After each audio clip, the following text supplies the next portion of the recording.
एक बार की बात है। भारत के एक छोटे से गांव में राधा नाम की एक महिला रहती थी। राधा को चार बहू की सास के नाम से जाना जाता था, जिसका अर्थ है चार बहुओं की सास।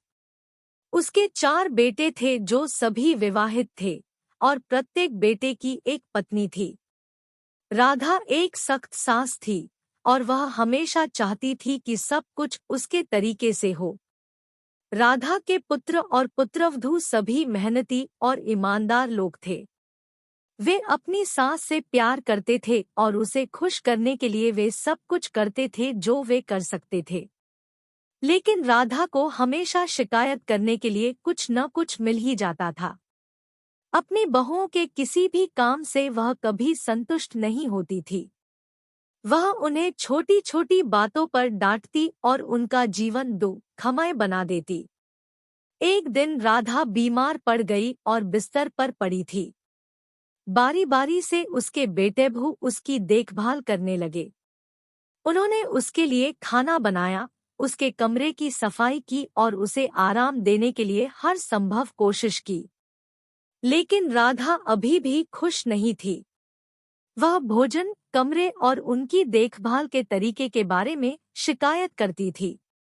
एक दिन जब राधा विशेष रूप से कमजोर महसूस कर रही थी, तो उनकी सबसे छोटी बहू गीता दूध का गिलास लेकर उनके पास आई। राधा ने एक घूंट लिया और तुरंत उसे थूक दिया। यह क्या है? उसने कहा। यह दूध भयानक है।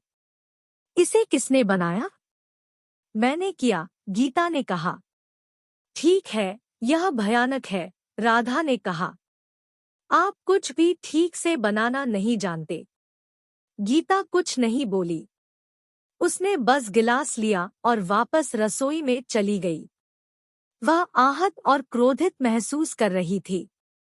वह हफ्तों से अपनी सास की देखभाल कर रही थी और बदले में उसे केवल आलोचना ही मिली। गीता ने इसके बारे में कुछ करने का फैसला किया। वह गांव के बुजुर्ग के पास गई और उसे सब कुछ बताया जो हो रहा था। गांव के बुजुर्ग ने धैर्य से सुना और फिर गीता को कुछ सलाह दी। राधा हमेशा एक कठिन महिला रही है, उन्होंने कहा। लेकिन आपको याद रखना चाहिए कि वह बूढ़ी और बीमार है। वह खुद से खुश नहीं है और इसीलिए वह आप पर गुस्सा निकाल रही है। आपको धैर्य रखना चाहिए और उसे प्यार और दया दिखानी चाहिए। उसे जीतने का यही एकमात्र तरीका है। ऊपर गीता ने गांव के बुजुर्ग की सलाह को दिल से लगा लिया।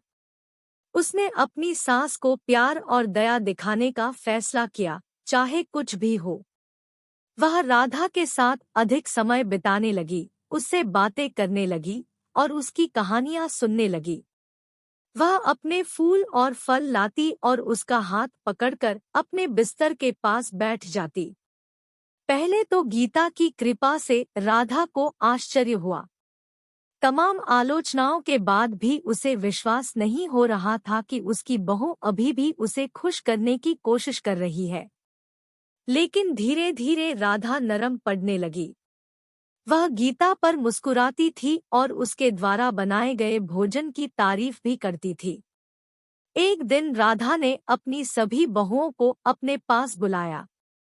मैं आप सभी के लिए एक भयानक सास रही हूँ, उसने कहा।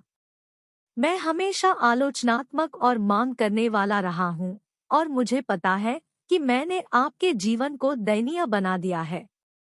लेकिन मैं चाहता हूँ कि आप यह जान ले कि मैं आप सभी से प्यार करता हूँ और जिस तरह से मैंने आपके साथ व्यवहार किया है, उसके लिए मुझे खेद है। यह सुनकर सभी बहुएं हैरान रह गई। उन्होंने पहले कभी राधा को माफी मांगते नहीं सुना था। उस दिन से राधा एक बदली हुई महिला थी। वह अभी भी सख्त थी, लेकिन वह दयालु और प्यारी भी थी। वह अपनी बहुओं की प्रशंसा करती और उनकी सारी मेहनत के लिए उन्हें धन्यवाद देती। वह उन्हें कहानियां सुनाती और उनकी समस्याएं सुनती। राधा के पुत्र और पुत्रवधू परिवर्तन पर चकित थे।